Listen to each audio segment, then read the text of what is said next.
الإسلام بالأدلة، وهو الإسلام لله بالتوحيد والانقياد له بالطاعة والبراءة من الشرك وأهله.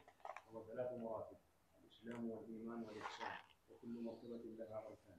وأركان الإسلام 5: شهادة أن لا إله إلا الله وأن محمدا رسول الله، وإقام الصلاة وإيتاء الزكاة وصوم رمضان وحج بيت الله الحرام. نعم. ودليل الشهادة قوله تعالى: شهد الله أنه لا إله إلا ودليل الشهادة قوله تعالى: شهد الله أنه لا إله إلا هو والملائكة وأولو العلم قائما بالقسط لا إله إلا هو العزيز الحكيم. قوله: ومعنى شهادة لا إله إلا الله ومعناها لا معبود بحق إلا الله وإله نافيا جميع ما يعبد من دون الله إلا الله مثبتا لعبادة الله وحده ولا شريك له، كما أنه ليس له شريك في ملكه. ودليل قوله تعالى وتفسيرها الذي يوضحها قوله تعالى: وإذ قال إبراهيم لأبيه وقومه إنني براء مما تعبدون إلا الذي فطرني فإنه سيهدين، وجعلها كلمة باقية في عقبه لعلهم يرجعون. قوله: قل يا أهل الكتاب تعالوا إلى كلمة سواء بيننا وبينكم ألا نعبد إلا الله ولا نشرك به شيئا ولا يتخذ بعضنا بعضا أربابا من دون الله، فإن تولوا فقولوا اشهدوا بأننا مسلمون. ودليل شهادة أن محمدا رسول الله قوله تعالى: لقد جاءكم رسول من أنفسكم عزيز عليه ما عنتم حريص عليكم بالمؤمنين رؤوف رحيم. ومعنى شهادة أن محمدا رسول الله طاعته فيما أمر وتصديقه فيما أخبر واجتناب ما نهى عنه وزجر، وأن لا يعبد الله إلا بما شرع.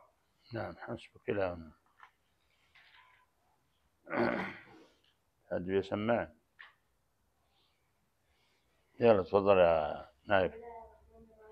قال الإمام الجليل محمد بن عبد الوهاب ثلاثة: الأصل الثاني معرفة دين الإسلام بالأدلة، والاستسلام لله بالطاعة، والتوحيد والانقياد له بالطاعة، والبراءة من الشرك وأهله. وهو 3 مراتب: الإسلام والإيمان والإحسان، وكل مرتبة لها أركان. وأركان الإسلام 5: شهادة أن لا إله إلا الله وأن محمدا رسول الله، وإقام الصلاة وإيتاء الزكاة وصوم رمضان وحج بيت الله الحرام. ودليل الشهادة قوله تعالى: شهد الله أنه لا إله إلا هو والملائكة وأولو العلم قائما بالقسط لا إله إلا هو العزيز الحكيم. ومعناها: لا معبود حق إلا الله وحده، لا إله نافية جميع ما يعبدون من دون الله، إلا الله مثبتا العبادة لله وحده لا شريك له في عبادته، كما أنه ليس له شريك في ملكه. وتفسيرها الذي يوضحها قوله تعالى: قد قال إبراهيم لأبيه وقومه إنني براء مما تعبدون الذي فطرني فإنه سيهدين، وجعلها كلمة باقية في عقبه لعلهم يرجعون. قوله تعالى: قل يا أهل الكتاب تعالوا إلى كلمة سواء بيننا وبينكم ألا نعبد إلا الله ولا نشرك به شيئا ولا يتخذ بعضنا بعضا أربابا من دون الله، فإن تولوا فقولوا اشهدوا بأننا مسلمون. نعم. دليل شهادة محمد صلى الله عليه وسلم أن محمد رسول الله. نعم. وقوله تعالى: قد جاءكم رسول من أنفسكم عزيز عليه ما عنتم حريص عليكم بالمؤمنين رؤوف رحيم. ودليل الشهادة ومعنى الشهادة طاعته فيما أمر. ومعنى شهادة أن محمد رسول الله طاعته فيما أمر واجتناب ما نهى عنه وزجر، ولا يعبد الله إلا بما شرع. أحسنت، بارك الله فيك يا ناف، جيد، جزاك الله خير، تستحق جائزة. بسم الله الرحمن الرحيم، الحمد لله رب العالمين، وصلى الله وسلم على نبينا محمد وعلى آله وصحبه أجمعين. اللهم علمنا ما ينفعنا وانفعنا بما علمتنا وزدنا علما يا رب العالمين. سبحانك لا علم لنا إلا ما علمتنا إنك أنت العليم الحكيم. لما بين المؤلف رحمه الله تعالى حقيقة التوحيد وأنه إفراد الله بالعبادة وذكر الأدلة على ذلك، شرع في بيان أنواع العبادة إجمالا وتفصيلا، فذكر مراتب الدين من الإسلام والإيمان والإحسان، وأن كل مرتبة من مراتبه توجب تعبدا خاصا سيأتي إلى تفصيلها عند الأصل الثاني الذي سمعتموه من هذه ثلاثة الأصول. فقال رحمه الله تعالى: وأنواع العبادة التي أمر الله بها مثل الإسلام والإيمان والإحسان، ومنه الدعاء والخوف والرجاء والتوكل والرغبة والرهبة والخشوع والخشية والإنابة والاستعانة والاستعاذة والاستغاثة والذبح والنذر وغير ذلك من العبادة التي أمر الله بها، كلها لله تعالى. والدليل قوله تعالى: وأن المساجد لله فلا تدعوا مع الله أحدا، فمن صرف منها شيئا لغير الله فهو مشرك كافر.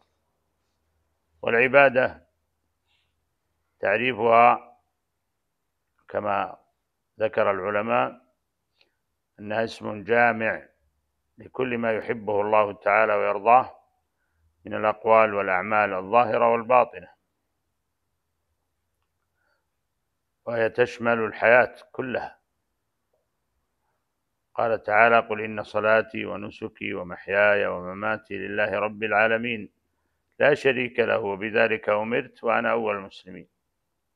وقد أمر الله نبيه صلى الله عليه وسلم أن يعلن صرف جميع أعماله إلى الله عز وجل تعبدا وإخلاصا لله عز وجل، وخص عملين من الأعمال بالذكر وهما الصلاة والنسك لمزيد التأكيد عليهما، ثم عم جميع الحياة فقال: قل إن صلاتي ونسكي ومحياي ومماتي. ثم عم جميع الحياة بقوله ومحياي، بل ومماتي لله وحده لا شريك له. محياي ومماتي لله رب العالمين، يعني لله وحده لا شريك له. وقال: وبذلك أمرت، يعني أمرني ربي جل وعلا، وأنا أول المسلمين، يعني أول من استجاب لله عز وجل هو الرسول صلى الله عليه وسلم. والأمر للرسول صلى الله عليه وسلم أمر للأمة من بعده. ثم ذكر الشيخ رحمه الله أنواعا من العبادة التي لا يجوز أن تصرف إلا لله عز وجل، فقال: ومنه الدعاء.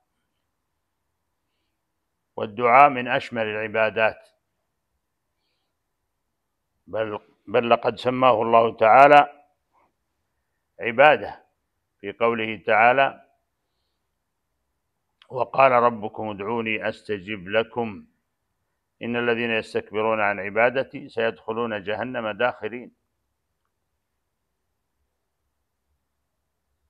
فسمى الدعاء عبادة في هذه الآية، وجعل المستغنين عن دعائه مستكبرين عن عبادته. وقد جاء في الحديث ما يوافق الآية من قول النبي صلى الله عليه وسلم: من لم يسأل الله يغضب عليه. فالعبد لابد أن يكون متذللا خاضعا لله سائلا له جميع الحاجات، وهو يجيب سبحانه وتعالى. فمن لم يسأل الله يغضب عليه سبحانه.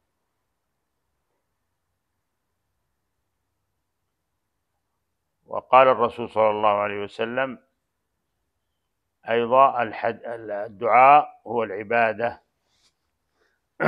وهذه الرواية أصح من رواية الدعاء مخ العبادة التي ذكرها المؤلف رحمه الله، والمعنى متقارب جدا. المعنى بين الدعاء مخ العبادة أو الدعاء العبادة متقارب، ومن استدل بأيهما فاستدلاله صحيح.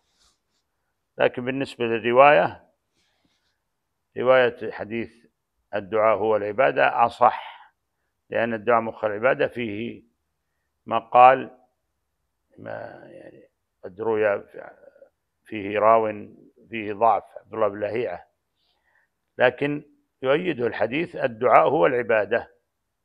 فالدعاء مخ العبادة والدعاء هو العبادة متقاربان في المعنى. والدعاء شأنه عظيم، لذا بدأ به المؤلف رحمه الله، لأنه يشمل العبادة كلها، كما في هذا الحديث الدعاء هو العبادة. وهذا الحديث الدعاء هو العبادة قد دل على جمع العبادة في الدعاء، وذلك من وجوه في هذا الحديث الدعاء هو العبادة، دل على تأكيد على أن الدعاء جمع العبادة في الدعاء. فأول ما يدل على ذلك الضمير المنفصل الذي يدل على التأكيد. الدعاء هو ضمير منفصل يدل على التأكيد. وكذلك أن الخبر جاء معرفا بالألف اللام التي تدل على الاستغراق، فكأن العبارة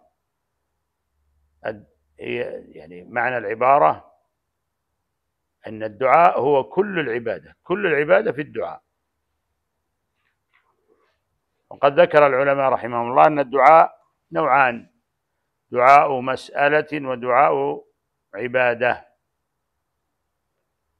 فالعبادات كلها التي يتعبد العبد بها ربه عز وجل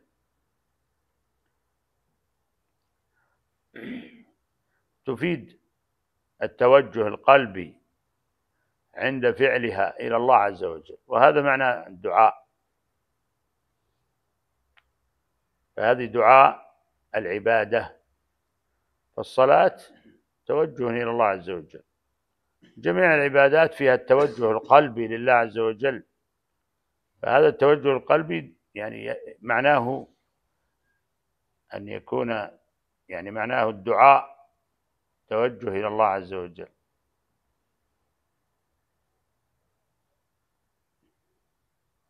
والنوع الثاني دعاء المسألة. ودعاء المسألة هو سؤال الله عز وجل جلب المنافع ودفع المضار. فالإنسان إذا دعا ربه وسأله ورفع يديه إلى الله عز وجل فهذا دعاء المسألة. والعبادات كلها دعاء، لأنها فيها التوجه إلى الله عز وجل بالعمل.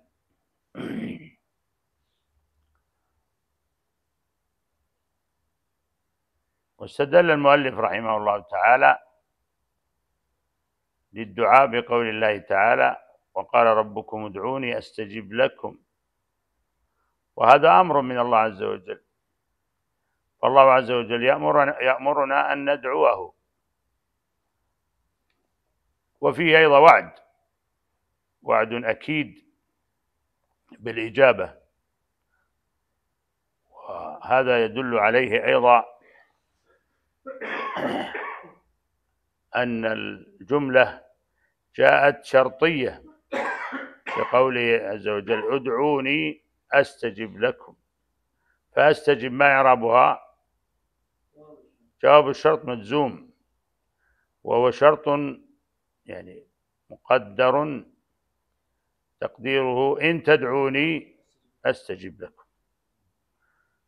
فهذا وعد من الله عز وجل، كل من دعا ربه فإن الله يستجيب له.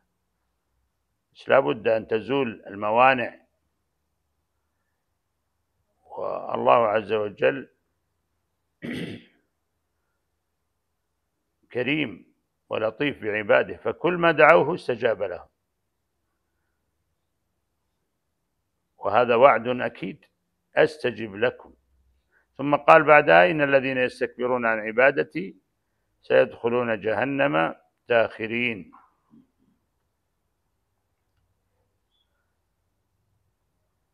فجعل الدعاء هنا عبادة، وجعل ترك الدعاء استكبار عن الله عز وجل، استكبار. فقال: إن الذين وقال ربكم ادعوني أستجيب لكم إن الذين يستكبرون عن عبادتي، يعني لا يدعونني. من لا يسأل الله يغضب عليه. سيدخلون جهنم داخرين، ومعنى داخرين أي صاغرين وذليلين. فهذه الآية استدل بها المؤلف رحمه الله تعالى على الدعاء.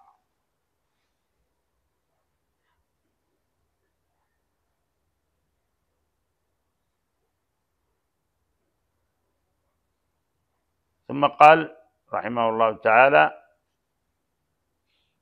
ومنه الدعاء والخوف.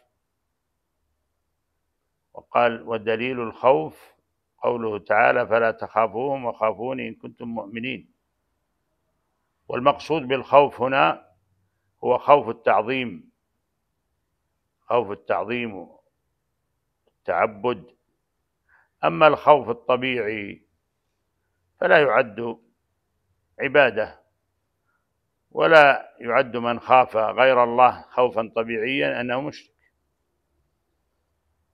فيخاف الإنسان من الحيوانات المفترسة، أو يخاف من اللصوص قطاع الطريق، فهذا خوف طبيعي. وقد ذكر الله عز وجل: ويخاف من له قوة وسلطة وطغيان، كما قال الله عز وجل في شأن موسى وهارون: قال إننا نخاف أن يفرط علينا أو أن يطغى. هذا خوف طبيعي، لكن الخوف المقصود هو الخوف التعظيم والتعبد.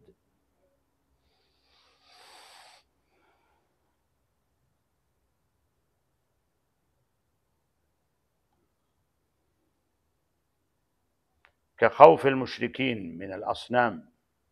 المشركون كانوا يخافون هذه الأصنام أن تصيبهم بالأذى والضر، وهذا خوف الشرك بالله عز وجل. وكذلك عباد القبور الذين يعتقدون في الأولياء والأضرحة والقبور أنها أيضا تضر أو تنفع، هذا كله فيخافون ويحذرون: انتبه لا تفعل ذلك، فإن هذا الولي يفعل بك ويفعل. هذا خوف تعبدي لا يجوز أن يصرف إلا لله عز وجل.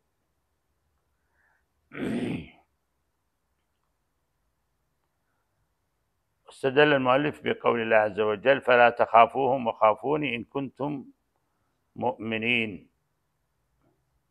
فدلت الآية على أن الخوف من الله شرط لصحة الإيمان، وهذا يدل عليه قوله تعالى: إن كنتم مؤمنين، خافوني إن كنتم مؤمنين. فمن لم يخف الله عز وجل يكون في قلبه الخوف من الله، خوف التعظيم، فليس بمؤمن.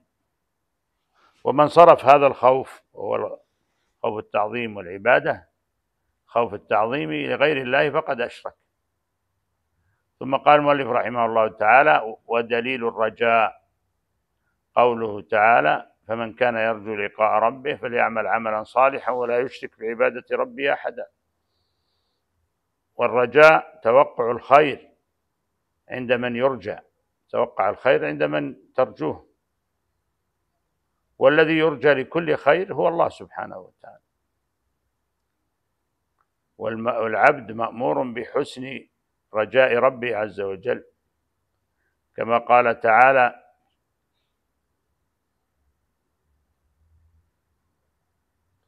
أمن هو قانت آناء الليل ساجدا وقائما يحذر الآخرة ويرجو رحمة ربه.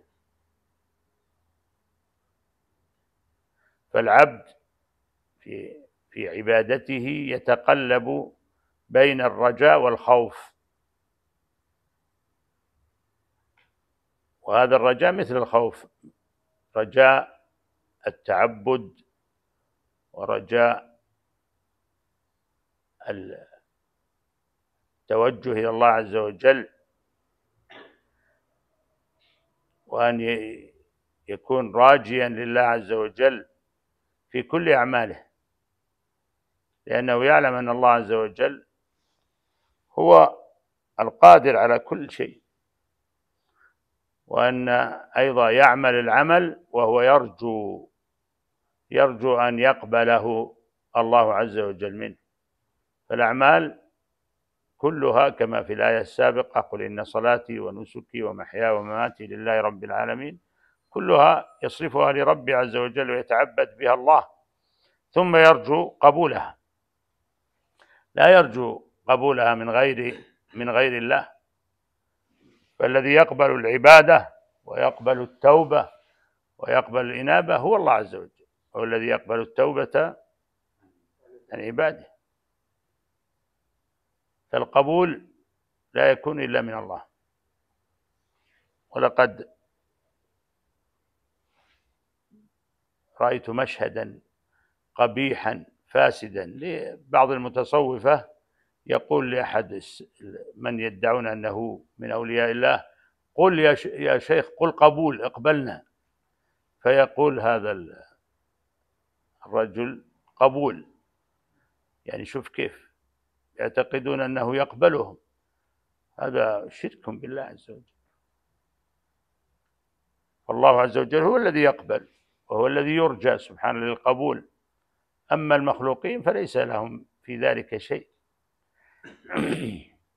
فالإنسان إذا عبد الله عز وجل وأطاع الله عز وجل فإنه يرجو القبول من الله عز وجل، أن يقبل منه ما عمل، ويخشى أيضا أن لا يقبل.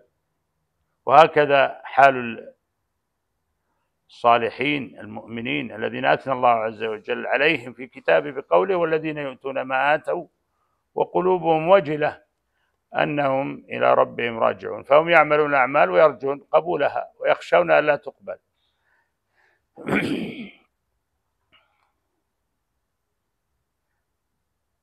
أما رجاء المخلوقين، حينما تقول أنا أرجو فلان أن يفعل كذا فيما يقدر عليه، فهذا جائز. تقول أني أرجو فلانا أن يفعل كذا وكذا فيما يقدر عليه، فهذا جائز ولا بأس به، وليس هو من الرجاء المقصود في هذه المعاني العظيمة: رجاء الله عز وجل في قبول العمل، ورجاء الله عز وجل في الإثابة عليه، ورجاء الله عز وجل في كل ما يتوجه العبد من الأعمال ومن التي يعملها ويرجو بها النجاة من عذاب الله عز وجل.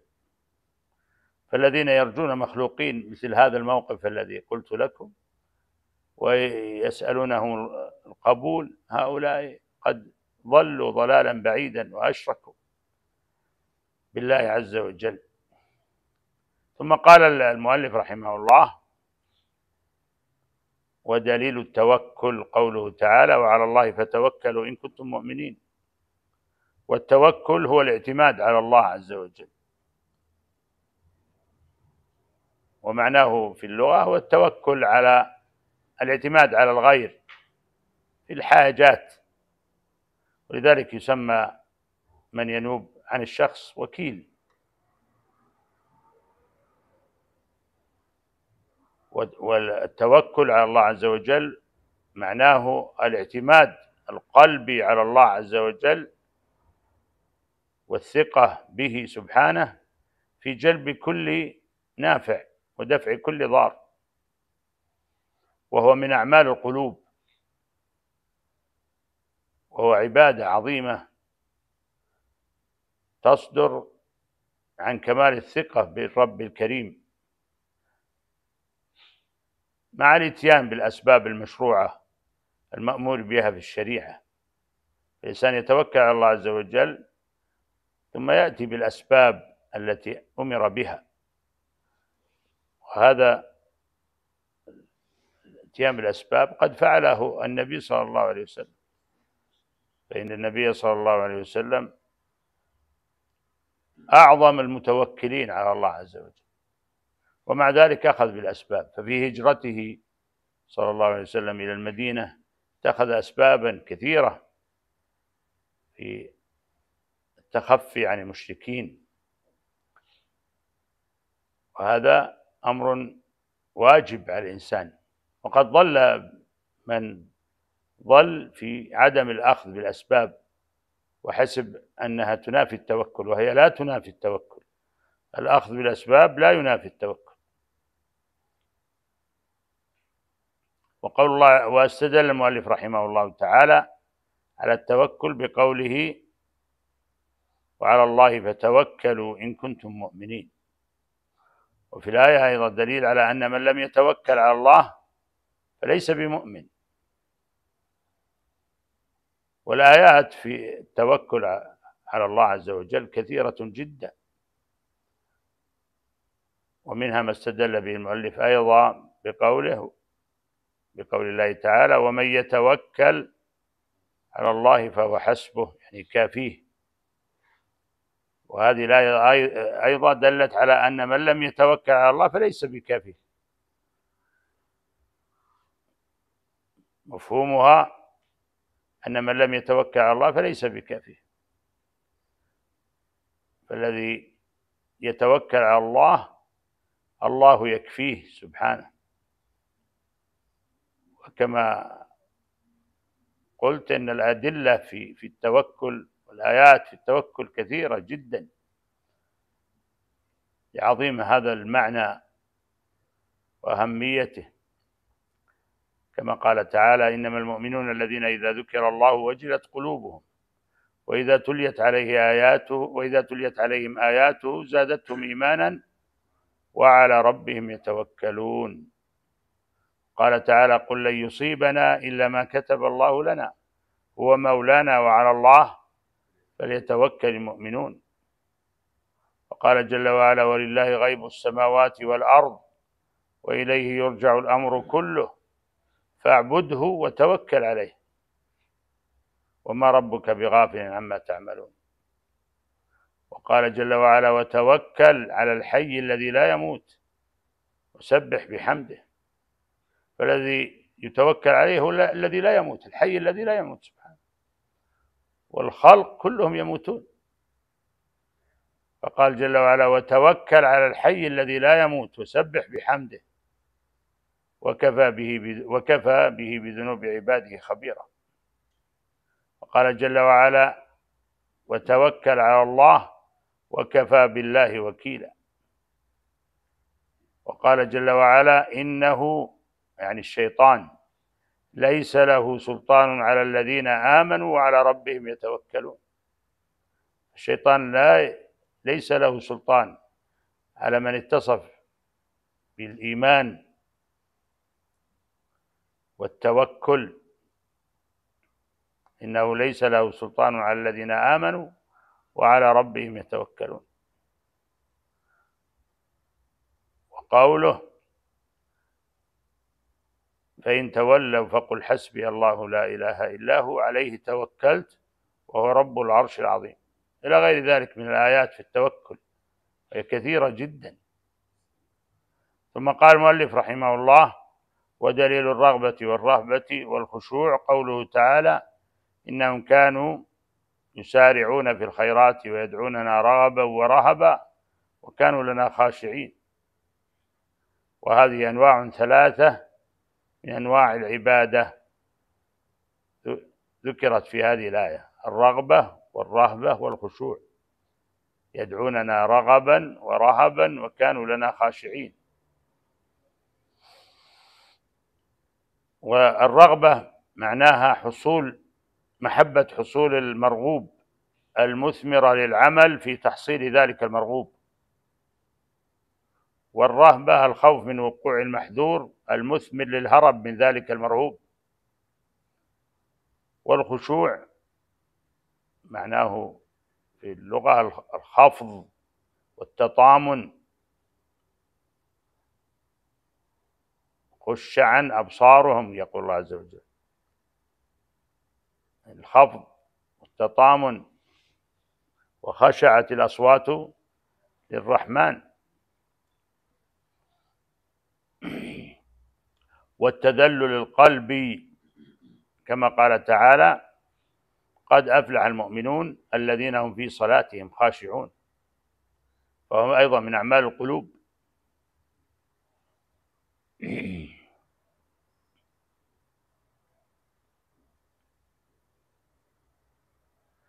وفي هذه الآية التي استدل بها المؤلف من سورة الأنبياء، بعد أن ذكر الله عز وجل جملة من الأنبياء عليهم السلام في هذه السورة،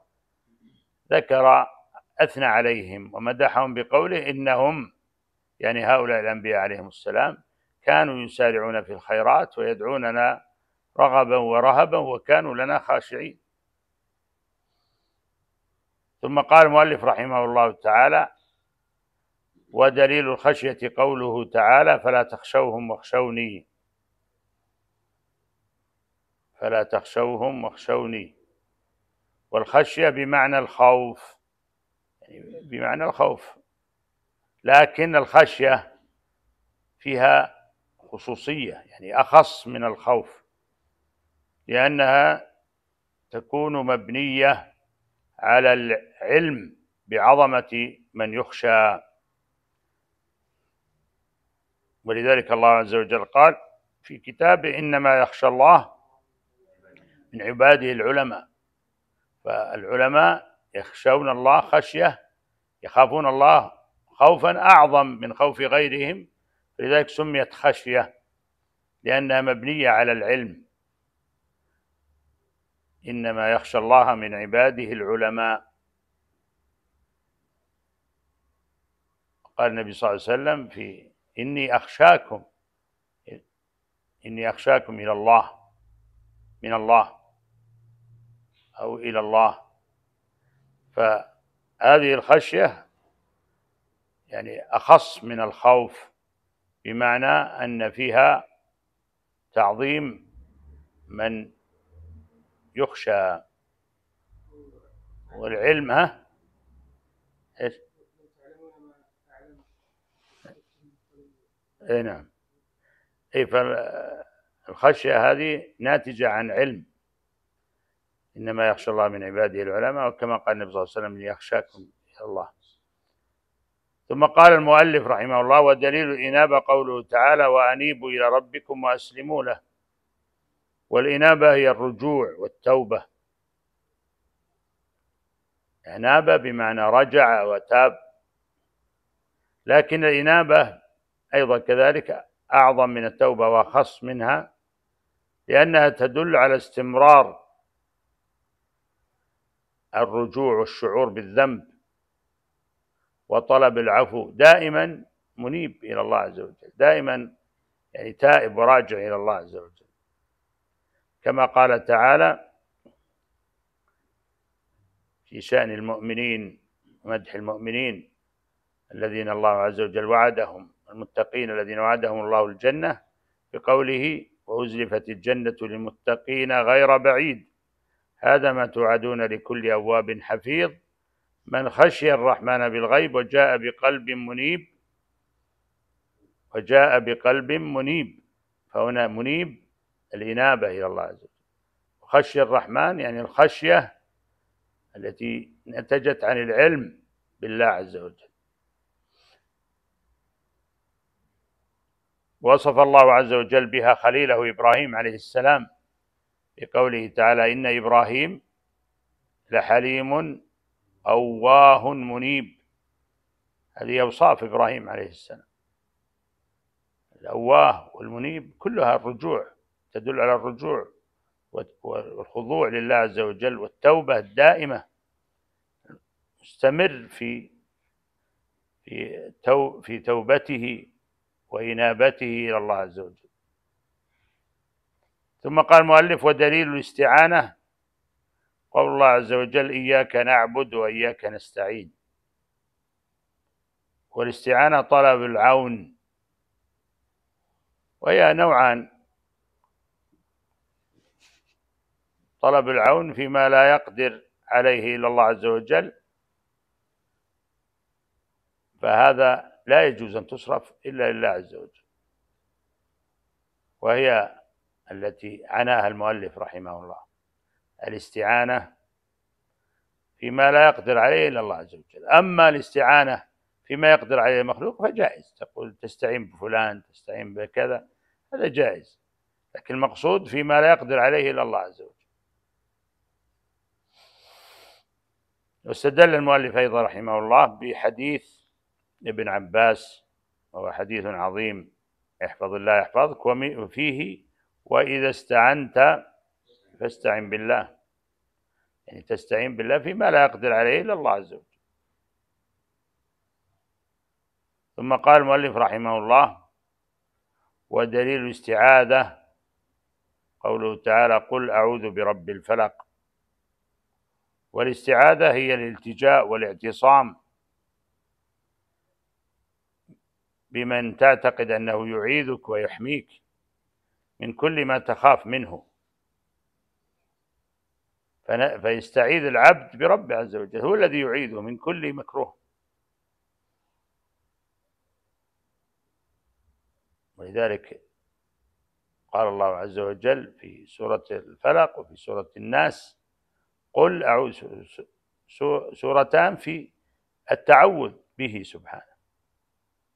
وإذا كانت هاتان السورتان مما يعني يذكرهما العبد في صباحه ومسائه، مما يعني من أذكار الصباح والمساء وتكريرهما: قل أعوذ برب الفلق من شر ما خلق، ومن شر غاسق إذا وقب، ومن شر النفاثات في العقد، ومن شر حاسد إذا حسد. هذه استعاذة.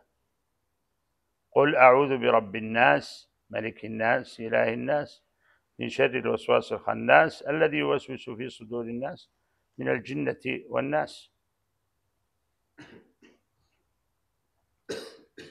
فنستعيذ بالله عز وجل كما أمرنا ربنا عز وجل، ولا نستعيذ بغيره. لذلك كان المشركون إذا من شركهم أنهم إذا نزلوا بالوادي استعاذوا، قالوا نستعيذ برب الوادي سيد الوادي من الجن، فزادوهم إيش؟ رهقا. لكن المؤمن يستعيذ بربه، لا يستعيذ بغيره.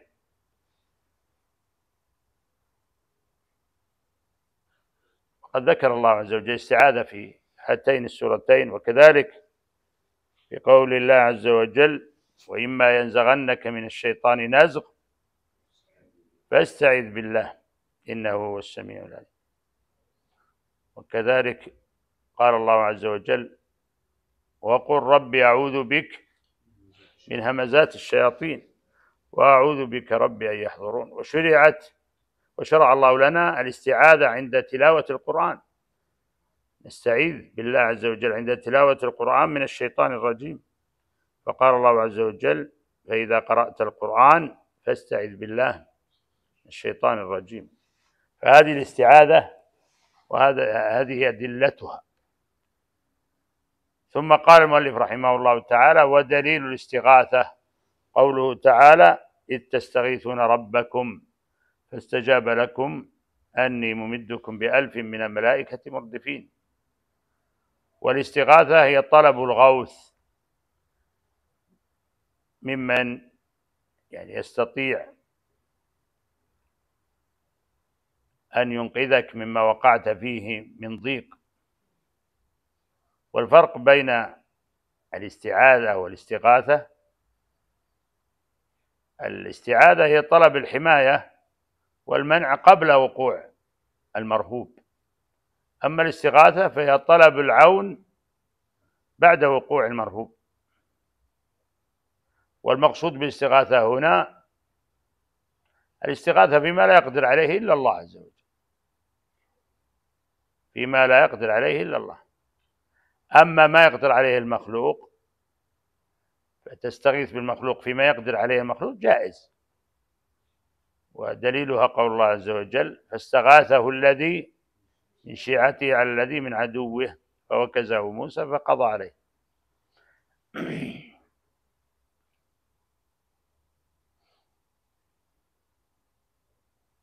ثم قال المؤلف رحمه الله تعالى: ودليل الذبح قوله تعالى: قل إن صلاتي ونسكي ومحياي ومماتي لله رب العالمين لا شريك له وبذلك أمرت وأنا أول المسلمين. والشاهد في هذه الآية قوله إيش؟ ونسكي.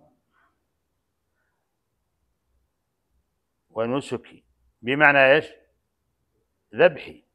النسك الذبح، والمعنى هنا ما ذبحنا ذبح التقرب والتعظيم، يعني الذبح الذي يكون للتقرب والتعظيم، يعني كذبح القرابين والأضاحي والهدايا تذبح لله عز وجل، سبب ذبحها لله عز وجل تعظيما لله، لأن الله عز وجل أمر بتعظيمه فجعل النسك، ومنها ما نذبحه ويشرع ذبحه في الأضاحي والهدايا وفي المناسك، هذه كلها لله عز وجل. وهذا هو الذبح. لا يجوز أن يذبح العبد ذبيحة يعظم بها غير الله عز وجل، كما قد يفعله من يشرك بالله عز وجل فيذبحون للأصنام. كانوا يذبحون للأصنام ويذبحون أيضا إلى اليوم، يذبحون، نسأل الله العافية، للقبور، يذبحون الذبائح. فهذه كلها شرك بالله عز وجل، لا يجوز. أما الذبح العادي هذا الذي مثلا إذا جاءك ضيف قل ذبحت لفلان، هل ذبحت له تعظيما أو إكراما؟ إكراما، هذا لا بأس.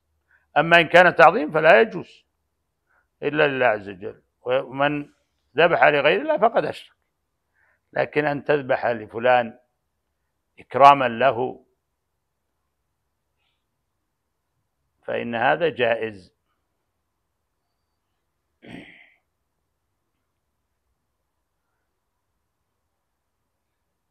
ثم قال المؤلف رحمه الله: ودليل النذر قوله تعالى: يوفون بالنذر ويخافون يوما كان شره مستطيرا. والنذر هو الإجاب على النفس، أن يوجب على نفسه شيئا. تقول العرب: نذر فلان دم فلان، يعني إذا أوجب على نفسه قتله. فلا يجوز أن ينذر لغير الله عز وجل، فلا يجوز أن يوجب العبد نذرا لغير الله عز وجل.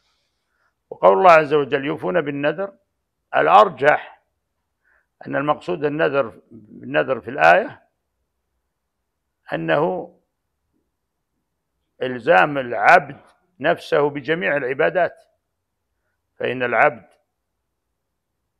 يعني يلزم نفسه بطاعة الله عز وجل فيوفي بذلك لربه، فهذا هو الممدوح في قوله عز وجل: يوفون بالنذر. أما النذر الذي يفعله الناس: نذرت على نفسي كذا، فهذا ليس بمشروع. انتبهوا، ليس بمشروع، وقد نهى عنه النبي صلى الله عليه وسلم.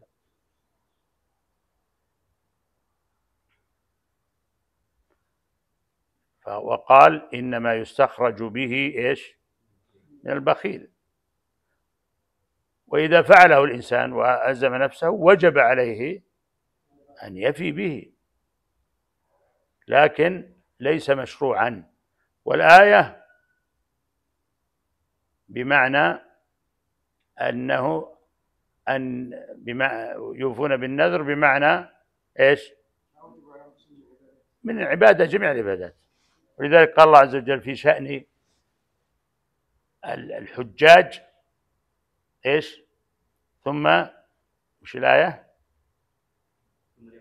ثم ليقضوا تفثهم وليوفوا نذورهم وليطوفوا بالبيت العتيق. فألزموا أنفسهم بهذه العبادة وأكملوها وأوفوا بها. فهذا هو المعنى الذي دلت عليه الآية، وهي قول الله عز وجل يوفون بالنذر. لكن لو نذر الإنسان على نفسه شيئا وجب عليه أن يتمه إذا كان نذر إيش؟ بطاعة، لأن النبي صلى الله عليه وسلم قال من نذر أن يطيع الله فليطعه، ومن نذر أن يعصي الله فلا يعصي. فالنذر الطاعة إذا ألزم الإنسان نفسه به فإنه يجب الإيفاء به، لكن ليس مشروعا أن ينذر. والآية دالة على إلزام العبد نفسه بالطاعات جميعها، فإن العبد يلزم نفسه ويلتزم لربه عز وجل فيفي بهذا الالتزام، فيثني الله عز وجل عليه بقوله كما في آية هل أتى يوفون بالنذر ويخافون يوما كان شره مستطيرا. والله أعلم، وصلى الله وسلم على نبينا محمد.